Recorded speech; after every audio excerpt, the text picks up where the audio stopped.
you get anything sweet around here? I'm also a team leader assessing the Cobb County Police Department over the last several days. I have some prepared remarks the Commission on Accreditation would like me to read at the public hearing, so please excuse me for a few minutes while I do that, because it's important that I share with you some comments that they want shared with you.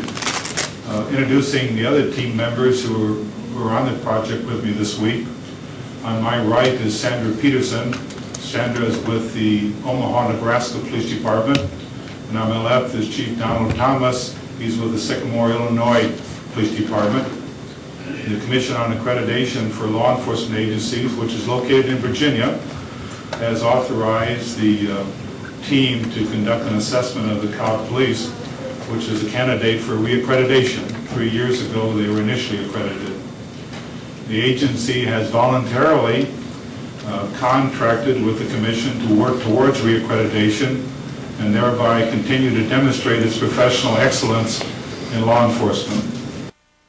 Yes, sir. My question, please, respectfully, is this proceeding in result of a normally scheduled reaccreditation process, or has there been some event or allegation that came up that would require you to come down and do a reaccreditation? Please, sir.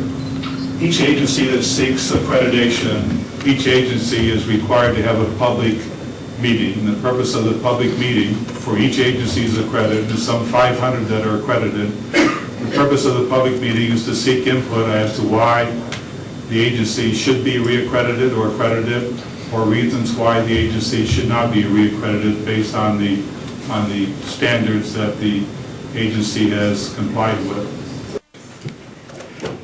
This first speaker I'd like to call upon is Sherry Lang. Sherry Lang is with the Georgia Bureau of Investigation.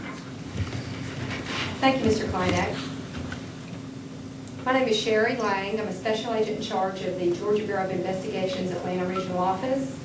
I've been asked to come here this evening on behalf of Director Vernon Keenan of the Georgia Bureau of Investigation.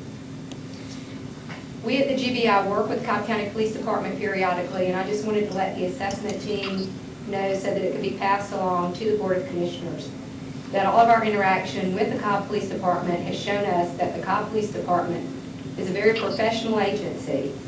Every time that we've had any kind of interaction with them, we have seen that they are in compliance with the CALEA standards.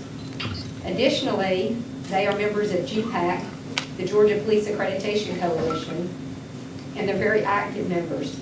Previously, I was the accreditation manager for the GBI, and all of the interaction that I had with Cobb County PD was very positive, and they also assisted us and helped us out as we went through the process. Additionally, I think it's important for you to know that the Cobb County Police Department has an excellent reputation with law enforcement in the state of Georgia, and we would recommend that they be considered for reaccreditation with CALEA. Thank you very much. The next speaker is D.A. King, also Marietta. Yes, sir. It's a Marietta mailing address. I do live in Cobb County, and I have since 1983. I had hair when I moved to Cobb County. Thank you very much for the opportunity to speak. I also would like to sing the praises of our very well appreciated and overworked Cobb County Police Department. Nothing I have ever read, and I'm a news hound and a writer, or seen would reflect any idea that they are anything less than professional in doing their job exactly as they are sworn to do. I do feel the need, please, to bring to this body's attention, there are people behind me representing groups called CALEA and MALDEF who have been actively soliciting charges that are very, very serious and unfounded, I think in an effort to perhaps sway this body in their reaccreditation process. I am also told that yesterday there was a 2-hour period of time during which people could call your organization anonymously and file complaints against the Cobb County Police. I hope and I trust the fact that you have the citizens here who support their law enforcement agency, who are quite ready, willing, and able to give their name and address, would pull more weight than anybody contacting your agency via the telephone in anonymity. Again, we are very proud of our police department. I think they deserve your reaccreditation. we're very, very happy that they are protecting us and risking their lives every day to apply the law equally the way we were all brought up to do. Thank Thank you. you, Ms. King. Thank you for the opportunity. My name is Adina Nikos. I'm the Executive Director of the Georgia Latino Alliance for Human Rights. And since mid-September through December last year, GLAR, our organization, have documented several cases where persons were arrested by Cobb County Police officers from areas such as Marietta, Upward, Mapleton, Power Spring, and Kennesaw. The information was provided by direct testimony of persons in jail after he or she was released, or by family members, witnesses of such arrest, or persons looking for more information about what are the procedures to follow due to family member arrest or friend being arrested. The findings are as follows. More than 80% of the persons arrested at Cobb County Jail were stopped going to work or coming back from work or going to pick their kids at school or after grocery shopping. These persons did not have a previous arrest or had committed any felony at all. These detentions, in the manner conducted, contradict the 287G agreement where only those that have committed a felony and are undocumented, only those will be referred to jail. And only then should their migratory status be reviewed. Next speaker, Hector Dos Santo. Hector is a Cobb County resident. Yes. If you pronounce your last name for me, I Yeah, apologize. that'll be Toscano. Not close. Sorry about that. My name is Hector Toscano. I've been a resident of Marietta since 1996. I was raised here. I'm a United States citizen. Just wanted to come here and basically mention that all legal or illegal immigrants here in Cobb County are not, and we're not drug dealers.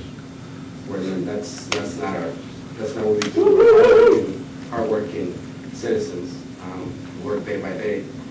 I was a victim of racism in my own home. Thank you for the opportunity, sir. My English, I have a little bit of a problem, but I try to explain the situation. I'm the mother of Hector, so we went through the same problem. Our next speaker is Jerry Gonzalez of Georgia Association of Latino Elected Officials. Mr. Gonzalez. Thank you, sir. My name is Jerry Gonzalez. I am Executive Director of the Georgia Association of Latino Elected Officials. I want to thank CALEA as well as thank Cobb County Police Department. Most of the officers that we have worked with in the past are excellent. And we have worked to build bridges with them, but unfortunately some of the things that are happening now are raising some serious questions. I also want to go on record that I have several police officers as friends, and some of them within the Cobb County Police Department as well. I want to go on record saying we are here to make sure that we uphold the rule of law, and that rule of law includes due process. I do support the rule of law as well as I support the U.S. Constitution. I think everybody that is in Cobb County should be subject to the same application of the law. I don't see where that's changed. I see race baiting. Do you think that some of these people are exaggerating what happened to them, perhaps? I think perhaps they are reporting it in an inaccurate way and blaming their troubles on a crutch. I'm not surprised about what I saw today. I think the endeavor today was to promote an open borders agenda. It was clear that Galeo has organized these events. It was clear that Jerry came here to advance his message, whether or not it applied to Cobb County Police. I think the effort is to create a climate of fear for law enforcement so that other counties will slow down on their 287G attempts. I'm very proud. Using the available federal tools to enforce immigration law can only be good for America.